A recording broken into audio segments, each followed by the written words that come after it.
Welcome back, traveler. I am Zach, and today we are talking about theme and coding. If you haven't stopped by this channel before, we do a lot of stuff here, actually. We talk about writing, we talk about books, and there's a podcast in here called Writer's Code where I talk about the similarities between coding and writing with my friend who is learning how to code. And so as he learns a bunch of stuff, we thought that that's very interesting. If you want to see those videos, I will have them. Let's do a card. Card. So what is coding? Basically what coding is you're hiding some sort of real world issue, real world problem inside of a packaging, which makes it much more palatable for people who are too close to that problem to think about and work with their way through, and sometimes not even notice that they're learning. A succinct way to put it is that it is hiding a real-world issue under the trappings of something, typically science fiction or a fantastic element. Ways to think about this is like the Lord of the Rings, the Ring of Power is a nuclear bomb. You think about it as a nuclear bomb, which is relevant because it came out just after World War II, that this makes a lot more sense. This is mudblood as racism, but also racism coding for school segregation. Star Trek is full of this with aliens and coding for racism. Ancillary Justice is a wonderful science fiction book that's come out in the last 10 years that talks about identity and transgender issues without talking about identity. Well, it talks about identity, but it doesn't talk about transgender issues per se. A theme of a book is one that is either some kind of question or message, or one of the questions or messages that you find in a book that the author is exploring throughout that piece. Crime and Punishment explores the idea of moral responsibility without religion. Harry Potter as a whole series, as well in an individual book, sometimes is exploring the idea that compassion is a more powerful force in the world than power for the sake in itself. Using that last one to talk about coding a little bit, we can look and see that the Mirror of Desire, the Mirror of Erised, talks about the way to actually get the stone is to want it, but not want to use it. This sort of plays on the gardener or the warrior in a garden. Rather be a warrior in a garden than a gardener in a war. Having power is fine. Wanting power for the sake of having it starts to cause its own problems. That's one of the themes explored in Harry Potter. The difference between Harry, who wants to get good at magic because he can use it for all these other things to help his friends and do all those things, not just to be powerful, and Voldemort, who just wants to be powerful, trying to suck in all of that power, and the difference between how those things actually do come back to bite you. That's one of the things that J.K. Rowling explores in Harry Potter. So how do we use coding to develop a theme? Let's say we are writing a fantasy series and we want to build a magic system into that. And one of the things that we really want to talk about as a theme in this book is the sort of benefits of Eastern philosophy thinking, the things that they do, the things that they believe, and how those can benefit and make you a healthier person.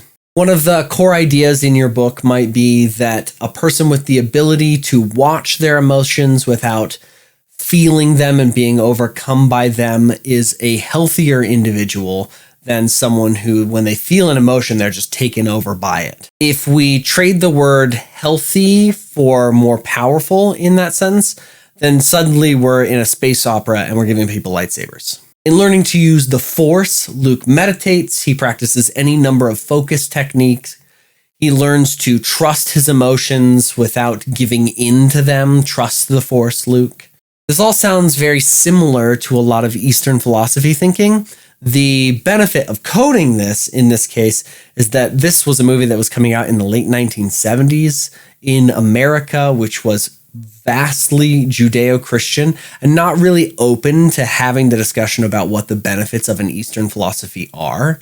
But there are plenty of people now who have seen this and so had an easier time when they were presented the material later with accepting it because they have that touchstone of, I like Star Wars, it's really cool.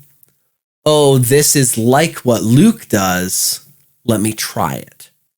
And then boom, they're into this Eastern philosophy thing. So these are just a few ideas on how you could use coding in any number of genres.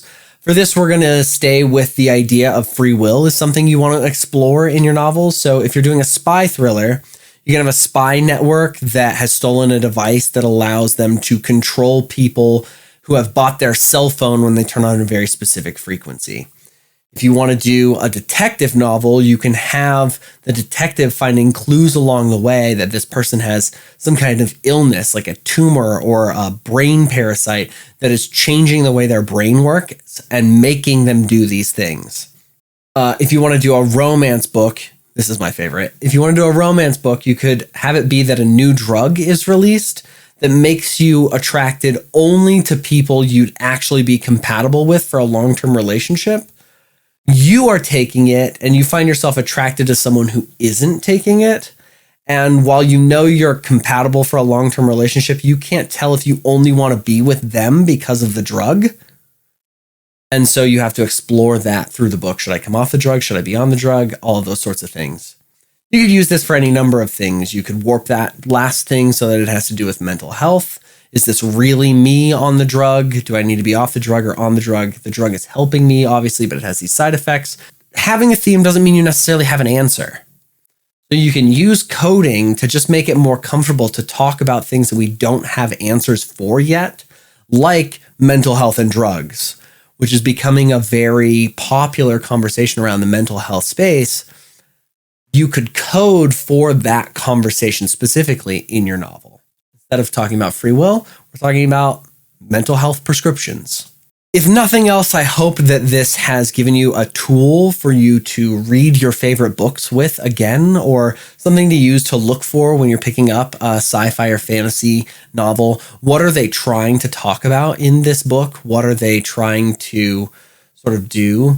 One of the most famous things that I had pointed out to me for coding, right, is that the spice in Dune is oil. It's a resource that everyone is coming into this desert planet to get because they need it to run their ships and their blah, blah, right? Like it's oil. And so this is a very poignant sort of way to talk about the fact that we are going to war for oil in these things when this was in the 90s. And this is sort of the start of a lot of the conflicts involving the US and the West in the Middle East. And, so just having that lens to look through when I read Dune for the third time, let me look at it in a whole new light. And so trying to figure out what are they coding for when they're doing this? As we're talking about, this cult in my thriller novel, what are the cult's beliefs and what is that code for? What's similar in my world to what the cult believes?